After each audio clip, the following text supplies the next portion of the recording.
Hello.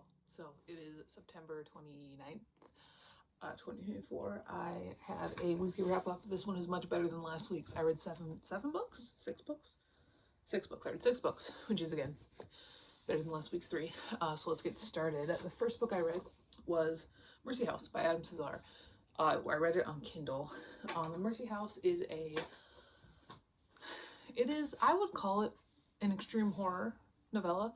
Adam Cesar now is a fairly successful with this Clown in a Cornfield series, which I have not read. I own the first book; it's in there somewhere. But I would call it an extreme horror novella. It follows this couple who is putting the husband's mother in a nursing home, and this nursing home is seen as very good, very kind of bougie. But when they get there, something happens, and all of the old people turn into these super strong killing machines that just love killing regular people and having sex and all that sort of stuff. It was fine. I think Cesar is more talented than a lot of the extreme horror authors, hence why he now has had a 3-book series. I don't know if there are going to be more. I know there are 3. With a major publishing house that are very popular, and you can buy them and stuff like that. So he's more talented than the likes of Beauregard and Watson and whatever else. Was it all that good? No, I don't know. It still did suffer from the issue that I have with extreme horror, where it just kind of seems like shock value for shock value's sake. And I don't mind shock value stuff. I don't mind exploitation stuff. But there doesn't, to put it bluntly, if you think about movies, Texas Chainsaw Massacre is seen as an exploitation flick, but it has a point to it, and it's got talent behind it. I'm not saying Cesar isn't talented, because he is more talented than most of the extreme horror authors I've read, but it was mostly kind of meh. Again, it wasn't the worst book I've ever read. It wasn't by far. It wasn't the worst extreme horror. It was probably one of the better ones. I think the only ones I'd put it behind are maybe Blue Jay and Summer Never Ends. But yeah, 2.75 out of 5. Almost a 3, not quite there. All right, then I read a young adult contemporary. It seems kind of new adulty. The main character is out of high school, and it kind of seems to deal. It doesn't feel like a young adult book with some things it's dealing with. That is When Haru Was Here by Dustin Tao. So this follows this boy, who what's his name? I forgot his name. Eric, yeah, because it was a regular white bread name. His best friend, who he had been in love with for years, dies, and so he's kind of trying to deal with that, and he is having a lot of hallucinations, basically, kind of, and that's not really a spoiler because he kind of knows it's all a hallucination. It was very well done. I think Dustin Tao is a very talented author. I know he wrote You've Reached Sam, which was, again, kind of like a magical realism, maybe hallucinations kind of thing. That came out a couple of years ago. I remember seeing it at the library when I worked there. I haven't worked there in a couple of years. And I know that one was very popular. And this one, it was very good. His major hallucination is that he keeps hallucinating this boy he met when he was on a Japan trip. And he keeps hallucinating this boy being here, and he knows that this boy's not real, just logistically, but he just keeps wanting to believe it. And I do think the emotion was really here. I think that the writing was good. This was a 5-star for me, but it wasn't a book that I fell in love with kind of 5-star for me. The cover is also gorgeous. That's beautiful. Underneath as well. I will say the ending twist did get me. The ending twist got me. I gave it 5 out of 5 stars, like I said. Not one of my all-time favorites, but pretty good. All right, then I read the first of 2 manga for the week, and that is the Hachioji Specialty Tengu's Love Volume 1 by Tomo Nanao. This is one of the mangas I got from the Hansama box, which I've been getting. They do 3 volumes, the first volumes of manga every month, and I've really been enjoying it. I'm not sponsored or anything, clearly, but I've been enjoying it. This is the first time I've read a couple of them. I've been getting it for a couple of months. They've just kind of been stacking up. But this is about this guy, and he goes back to his childhood home, and he meets this Tengu. And because they have met 3 times under a certain tree, they have to get married now. And he's like, hello. It is very much like kind of like a grumpy sunshine kind of thing almost. She is like kind of new to the human world and really enjoying everything. And he is kind of begrudgingly letting her do what she needs to do. The art is cute enough. It's pretty typical for modern manga art.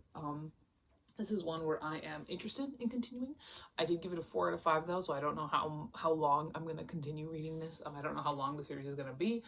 I do plan on continuing it though at some point. So there's that. All right, after that, on a complete left turn away from everything else I read this week, I read a nonfiction. I read How to Be an Anti-Racist by Ibram X. Kendi. This is an arc. This book came out in 2019. I won the arc from Goodreads in 2019, and then it just sat in the book wall for 5 years. What happens with all the books that I won from Goodreads. They just sit in the book wall for 5 years. I haven't entered Goodreads giveaways in a while, which is probably a good thing. But this is it's almost like part memoir, and it's part, cultural criticism. A lot of the stuff in here was stuff that I already kind of thought and agreed with. So there wasn't anything new in that realm. However, Kendi is, he's Black. So he does have a perspective that I very clearly do not. So that was interesting to read. A lot of the information was new. Clearly Kendi is a talented writer. I believe I gave it 5 out of 5 stars. I understand why this was so big when it came out in 2019, because it is definitely kind of a culture shift when it comes to like nonfiction cultural criticisms kind of stuff. So I did read that. All right, then I read another manga, and this is another manga from the Hansama box, and this one I loved. This one I loved so much. Okay, so this is called I Want to Do Bad Things with You, Volume 1 by Yutaka. And this follows this girl, and she's very shy. She's very tall, and she's always felt very awkward about that. So she always wears like her hair in her face. She's always like trying to make herself as small as possible. And one day she kind of runs into their school's bad boy who just keeps trying to fuck things up for everybody, and she finds that she really likes doing bad things with him, like just like breaking the rules. Like they drain the school pool and they try to steal stuff, and it's so fun, and I love their relationship. The art style again is pretty typical but very cute. I also really like the main character. I like how she's characterized. She's characterized as somebody who most of her issues come from the fact that she's so unconfident. Like she's just not confident in herself, and that's where like all of her issues come from. I think that's very interesting. It's a very I am interested to see how their relationship develops. Interested to see how she develops. Again, Hansama, these are new releases, so like I think volume 2 might be out, maybe not in English yet, maybe just in Japan. I gave this one 5 out of 5 stars. This is one I'm definitely going to be continuing on with, and I could foresee me continuing on with it for quite a long time. All right.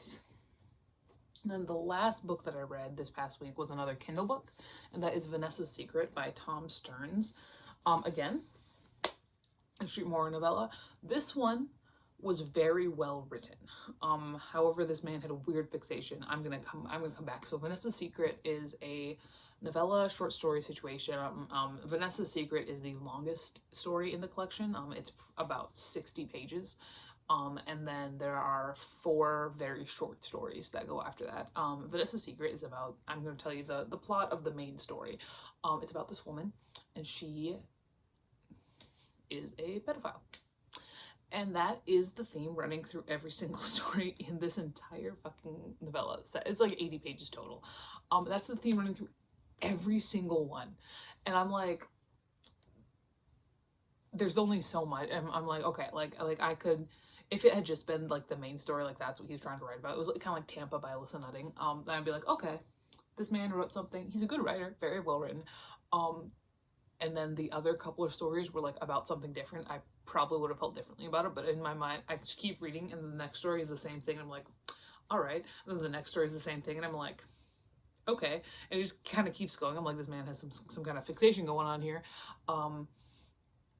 So that kind of affected my enjoyment of it. I don't know. Like, it's like, I understand we're doing stuff that is transgressive, and like, yes, like fiction can be anything, but when every single story in your 80-page book is about the same topic and you beat us over the head with it, it gets exhausting to read about, and there's only so many times I want to be looking at a book, reading a book and going like, ugh, because that's how my face was the entire time reading it.